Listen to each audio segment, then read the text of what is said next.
Después de hablar del secreto de la calabaza mágica hace unas semanas, comencé a recordar las películas que generalmente emitían en los canales de televisión cuando todavía no tenía que pagar impuestos ni registrarme en Hacienda. La mejor época de mi vida, si les soy sincero. Al crecer te das cuenta que el deseo más estúpido que puedes tener de niño es pedir ser adulto. Cuando eres un niño todo es mejor, y es por ello que muchas de las películas que conforman ese pedazo de cielo al que llamamos infancia varían demasiado en calidad, y cuando eres un joven adulto vuelves a ver ciertas películas con una emoción indescriptible, creyendo que serán tan buenas como las recordabas, pero te comienzas a dar cuenta de que efectiva y objetivamente algunas películas realmente no son tan buenas. Aún así, estos últimos meses he revisitado obras que marcaron una época bastante alegre de mi existencia. Algunas se han convertido en gustos culposos y otras solamente en un lindo recuerdo. Pero aquí es cuando Jimmy el Durazno Gigante entra al escenario, ya que solamente la recordaba como la película extraña del durazno y los bichos. No tenía recuerdo alguno de la película más que su premisa en ideas muy generales y sus personajes, entre ellos un ciempiés que tenía una apariencia parecida a un marinero, y una araña que según recuerdo venía de Francia. Así que me encaminé en la búsqueda de la adaptación cinematográfica de una de las historias más célebres y recordadas del escritor británico Roald Dahl, del que ya hemos hablado antes en el canal. Para dar un poco de contexto y antecedentes de la obra en la que se basa la película, Jimmy el Durazno Gigante fue publicada en 1961 por el autor británico Roald Dahl, quien dedicó la novela a su hija Olivia de 6 años. Durante las décadas posteriores, muchos productores estaban interesados en conseguir los derechos para una adaptación cinematográfica de la novela, pero el autor no estaba interesado. En 1976 hubo una adaptación televisiva por parte de BBC One, pero no sería hasta 20 años más tarde que una adaptación a la pantalla grande llegaría por parte del equipo responsable del extraño mundo de Jack. Como mencioné en el video de Coraline y la puerta secreta, Tim Burton y Henry Selick fueron los principales responsables de The Nightmare Before Christmas. No quiero entrar mucho en detalles, pero la película se basa en un poema que Burton escribió en el año 1982 después de terminar su cortometraje llamado Vincent. Su plan originalmente era adaptar el poema en un especial de televisión de 30 minutos. En ese entonces, Selick también trabajaba como animador en los estudios Disney, y cuando presentaron la idea a la compañía, los ejecutivos dijeron: oye, qué buena idea, pero estancaron el proyecto y despidieron a Burton 2 años después. En esa época Burton todavía no era reconocido como lo es ahora, tenía un par de cortometrajes dirigidos y había sido director de una película independiente, pero fue cuando lo contrataron en Warner Brothers que Burton fue responsable de éxitos como Beetlejuice o Batman, y cuando volvió a Disney para trabajar en el proyecto que llevaba más de una década estancado, los ejecutivos tuvieron la excelente idea de marketing de promocionar la película con el nombre de Tim Burton. Y ese es el motivo por el que muchas personas, incluyéndome, creían que la película había sido dirigida por Burton, pero quien estaba en la dirección del proyecto era Henry Selick. No quiero ahondar más en la producción del extraño mundo de Jack, pero al día de hoy es una película de culto icónica con letras mayúsculas, perfecta para poner el 31 de octubre y cantar This is Halloween a todo pulmón. Pero de esta película hablaremos en otro video. Años después de fallecer Roald Dahl en 1990, su viuda, Felicity Dahl, llegó a un acuerdo con Disney para una adaptación cinematográfica. Burton y Selick volvieron a unir fuerzas para sacar adelante el proyecto, con Selick de nuevo en la dirección. El proyecto fue estrenado en primavera del año 1996 y fue un fracaso en taquilla. Con un presupuesto de 38 millones, la película solamente recaudó 29 millones, pero con una buena recepción por parte de la crítica y audiencias. Al igual que con El extraño mundo de Jack, la cinta se volvió un éxito en el mercado de video, y con los años adquirió el estatus de un clásico de culto. Y hoy, a 24 años de su estreno, aún hablamos de esta bella película, que al igual que El secreto de la calabaza mágica, y muchas otras películas de las que nunca supe el nombre, conocí gracias al canal de Disney XD, o díganle XD, eso no importa, pero hablemos en sí de la película y de sus aspectos más importantes. La cinta toma lugar a finales de la década de los 40 en Londres. Conocemos a James y a sus padres, quienes se presentan en un ambiente familiar cálido y amoroso. El padre de Jim le dice que irán a Nueva York, a la tierra de las oportunidades, donde todos los sueños se hacen realidad. Recordemos que nos encontramos en un ambiente post Segunda Guerra Mundial y muchas personas en un contexto histórico emigraron de Europa hacia Norteamérica por distintas crisis financieras en el viejo continente y por la promesa de un mejor estilo de vida. Momentos más tarde de que nos presentan a la familia de Jimbo, aparece un tenebroso rinoceronte que se lleva a sus padres.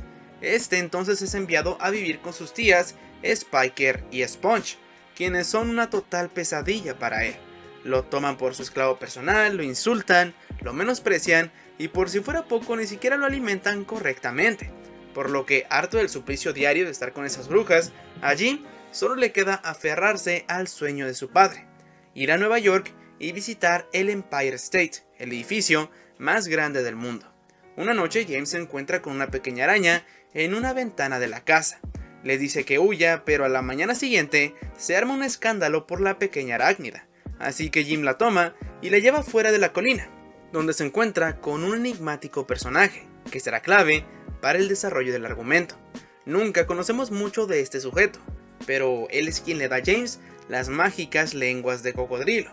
Estas pequeñas cosas verdes que hacen crecer tanto al durazno en el que el protagonista viajará a lo largo de la cinta. Pero vamos por partes. Después de que el durazno adquiera proporciones inusualmente enormes, las tías arpías de Jimbo lo utilizan con fines lucrativos como cualquier persona con un nulo sentido moral lo haría. La calidad de vida de Jim sigue empeorando, pero un día mientras sale a recoger la basura, descubre una última lengua de cocodrilo, que le da la capacidad de entrar en el durazno gigante, y es aquí donde encuentra a una pandilla de insectos antropomorfos, un ciempiés, un saltamontes, una lombriz, una mariquita, una luciérnaga y una araña, que es a quien salvó Jimbo de ser aplastada por sus malvadas tías anteriormente. Ellos, al igual que Jim, temen u odian a Spiker y Sponge, y deciden hacer algo al respecto. Después de presentarse de manera breve, el ciempiés corta la rama que une el durazno con el árbol para huir de las tías de Jim. Tenemos una secuencia en la que se muestra el durazno rodando por toda la colina hasta llegar a un barranco y caer al océano. Jim y los insectos pierden el conocimiento y cuando despiertan al siguiente día se dan cuenta de que están en alta mar. Se las arreglan para conseguir movilidad utilizando a lombriz como carnada para gaviotas y amarrándolas con tela de arañas. Pero en el proceso se encuentran con un tiburón mecánico con una estética bastante cercana al steampunk, que es derrotado por el trabajo en conjunto de los insectos y Jim, autodestruyéndose en el proceso. Después de la victoria, Jimbo les comparte su idea a los insectos de ir a Nueva York, a la tierra de las oportunidades, y visitar el edificio más grande del mundo. Estos aceptan y al mismo tiempo se emocionan. El encargado de manejar el durazno es Ciempiés, quien presume conocer el mundo y haber viajado por los 7 mares anteriormente. James tiene una conversación interesante con Lombriz, quien es increíblemente paranoico y se muestra con bastante ansiedad en este viaje. Así que Jim le da un consejo que él aprendió de sus padres: ver alguna dificultad, problema u obstáculo desde otro ángulo. Y creo que este es uno de los puntos más importantes de la película, ya que más tarde él tendrá que poner en práctica su propio consejo para enfrentarse al terrible rinoceronte que devoró a sus padres. La tripulación comienza a tener un enorme apetito, y para evitar que Ciempiés termine devorando a alguno de sus compañeros, Jim dice: oigan, viajamos en un durazno gigante. ¿Es en serio? Y aquí tenemos una secuencia animada bastante increíble a nivel técnico, que muestra un dinamismo bastante interesante entre los personajes con un número musical. Por cierto, antes de ver la cinta de nuevo para hacer este video, no recordaba que la misma tuviera tantas canciones. Todos quedan satisfechos por el alimento y duermen, pero al despertar al siguiente día, se dan cuenta de que están muy al norte, por así decirlo. Y al enfrentar a Ciempiés por ser el responsable de la navegación del durazno, él dice la verdad. Sí conocía el mundo y los océanos, hablando técnicamente, debido a que vivía entre 2 páginas de la revista National Geographic. ¿Verdad? Bueno, es que antes vivía entre 2 páginas de National Geographic. Una revista muy buena. Debo decir que por la actitud de este personaje y algunos aspectos de su personalidad, me recuerda bastante a Popeye el marino. Pero siguiendo con la historia, la tripulación es consciente de que en ese momento necesitan una brújula para poder navegar hacia Nueva York. Así que nuestro quilópodo favorito decide sumergirse en las profundidades de las aguas heladas en busca de una brújula. Y encuentra una, pero en un barco de fantasmas. Y ahora que lo pienso, es como si todo lo malo le pasara a este sujeto durante toda la película. Seguramente de niño reconociste al capitán de esta nave fantasma, y es que los animadores de la cinta utilizaron la misma marioneta de Jack Skellington que habían utilizado en El extraño mundo de Jack, pero al entrar al barco, Cien Pies pregunta lo siguiente: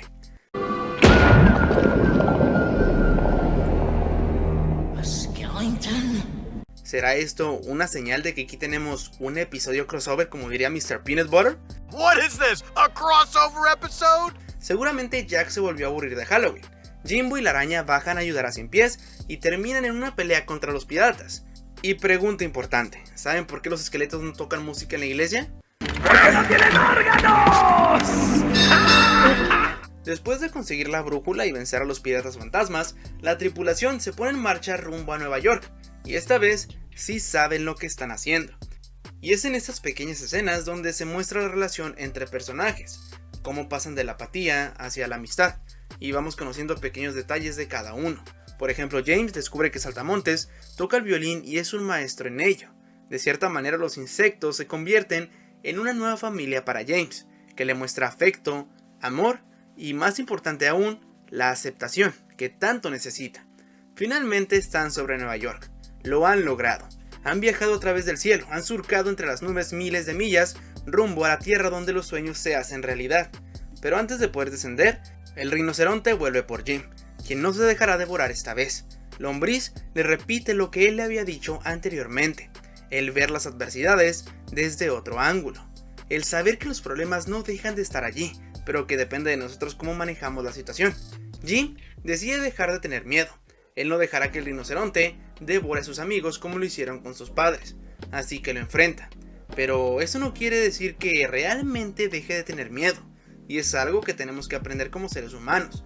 El enfrentar los problemas no quiere decir que dejamos de tener miedo, que no dejamos de tener inseguridades, y en ocasiones estamos aterrados porque no sabemos qué hacer, no tenemos idea de qué es lo que sigue, pero es importante dar un salto de fe y creer que todo puede mejorar. Después de enfrentar al rinoceronte, James descubre que ha aterrizado en la cima del Empire State, pero sus amigos insectos han desaparecido. Además, un durazno gigante no es algo que fácilmente pase desapercibido en la Gran Manzana, así que toda la ciudad se entera del asunto, y logran bajar el durazno a tierra firme. Desafortunadamente, en ese momento, las tías de Jimbo entran en escena. Al parecer viajaron por todo el océano para llegar a Nueva York. Mienten diciendo que James es un mitómano, pero este las acusa por el maltrato físico y verbal que vimos desde el principio de la cinta. Y en cierto momento una de ellas toma un hacha y no lo piensa dos veces antes de atacar mortalmente a su sobrino. Solo diré que eso escaló demasiado rápido. Por suerte, mientras intenta sobrevivir a sus tías con intenciones homicidas, los insectos descienden del cielo para ayudar a Jim a acabar con esto de una vez por todas, y se deshacen de Spiker y Sponge. Todos festejan y comparten el durazno con toda Nueva York, dejando la semilla como la nueva casa de Jim y su nueva familia de insectos. Esta película es un híbrido que mezcla animación stop motion con acción real, similar a lo que se hizo con la película de Quién engañó a Roger Rabbit. Al comienzo de su producción, Henry Selick, el director, quería que la cinta estuviera hecha enteramente en animación stop motion, pero para ajustarse al presupuesto del estudio, se hizo un segmento animado y otro con acción real, y es en el final cuando estos se mezclan. Creo que en la historia se encuentran varios simbolismos, uno de ellos es el rinoceronte. Creo que lo que representa este ser para Jim es la muerte de sus padres, o al menos la percepción de un niño frente a un evento que deja secuelas psicológicas. Leyendo algunas teorías de la película, algunos piensan que el rinoceronte hace referencia a una locomotora, por ello es tan estruendoso y está rodeado de vapor, por lo que si nos ponemos a pensar en esto como posibilidad, quizás los padres de Jim fueron arrollados por un tren, lo que hace que los comentarios de las tías malvadas sean mucho más oscuros de lo que parecen. Esta es una película que gira en torno a la percepción. Esta es la clave de todos los acontecimientos de la cinta. Obviamente hay elementos fantásticos en la narrativa de la misma, pero en líneas generales es un niño que se encuentra lidiando con la muerte de sus padres y ve las cosas desde otro ángulo, pero que termina cumpliendo el sueño de sus padres, viajando a un país lleno de oportunidades y con algunos insectos antropomorfos que se convirtieron en su nueva familia. Como dato curioso, desde hace unos años Disney planea hacer un remake de la película y para ello contrataron a Sam Mendes, quien dirigió cintas como American Beauty o Skyfall, pero el proyecto quedó estancado por el trabajo del director en la película 1917, que estrenó el año pasado, así que es muy probable que en un par de años una nueva versión de Jim y el durazno gigante llegue a los cines. Esta película es un pedazo de infancia que guardo con mucho cariño de manera personal. Al verla me transporta a una época más simple, ¿saben? Cuando yo percibía las cosas de manera distinta. Pero al final, todo se reduce a eso. Sin darme cuenta, esta es la segunda adaptación cinematográfica basada en una novela de Roald Dahl de la que hablo en el canal. Quizás la próxima sea Willy Wonka y la fábrica de chocolates. Pero quién sabe, eso ya lo veremos en otro video. Ustedes díganme a través de mi cuenta de Instagram de qué otra película les gustaría que hablara. Y de paso pueden seguirme.